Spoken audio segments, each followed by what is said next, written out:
The auto market, we've been talking about the fact that supply shortages and also surging demand has left not only dealers, but also potential buyers just on the hook. They cannot find simply the vehicles that they need. So let's talk about that. Let's also talk about the dynamics at play when it comes to racing. And we want to bring in Jack Roush Jr. He's a Roush Performance Marketing VP, also host of the podcast You Don't Know Jack. And we also have Pras Subramanian joining the conversation as well. Jack, I guess your focus clearly is on the manufacturing and also the development of racing components. I guess how is the supply shortage and some of the dynamics at play in the auto market, how is that affecting your business?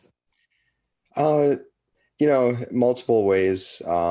It's interesting what it's doing to used car prices, obviously, but we don't just make parts. We also have fully pre-title upgraded packages that we put on top of Ford vehicles.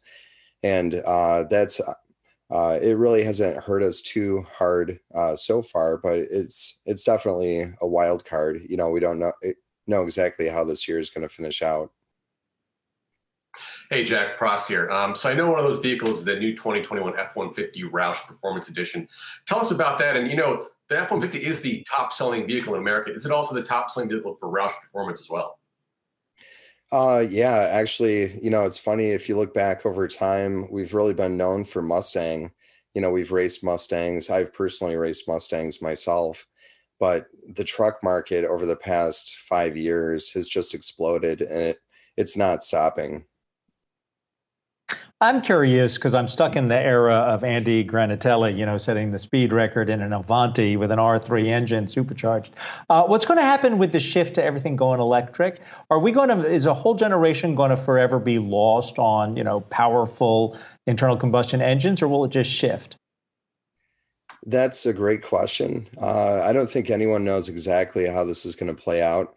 What we're talking about with that is really a cultural question. What will be the appetite for the enthusiast to really enjoy electric engines? I just like you guys, I grew up with gas engines, and to feel that, the explosions that literally shoot you forward, that's a hard thing to give up. I think, though, we are seeing a trend towards acceptance for electric vehicles in performance, but it's, I think, going to take a little bit of time. Hey, Jack, I got a two-part question here. First, are we going to see an electric F-150 Lightning Roush Performance version? And then also, I want to ask you about the car customization scene. People working on their cars was a big trend here during the pandemic. And as we slowly, and I don't know if we're going to be able to get out of it sooner rather than later, but are we going to see that trend stick around in your mind? We're looking at options with new vehicles. I can't really say anything right now, but definitely stay tuned.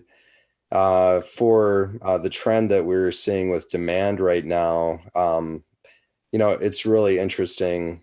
We went into the pandemic and we were really, quite honestly, concerned. Our sales going to go away? What's going to happen to the economy? And as you guys know, demand is just skyrocketed. I've never seen, a surge in demand like this before. The lockdowns have slowed. The future is still uncertain with COVID, but even coming out of the first waves and everything, we have not seen a slowdown in demand. I mean, people want to get out there and enjoy their lives. I think the lockdowns have really, if anything, made people more passionate about building their cars and getting out there and using them. All right, Jack Roush Jr., Marketing Vice President at Roush Performance. Thanks so much for taking the time to join us. A big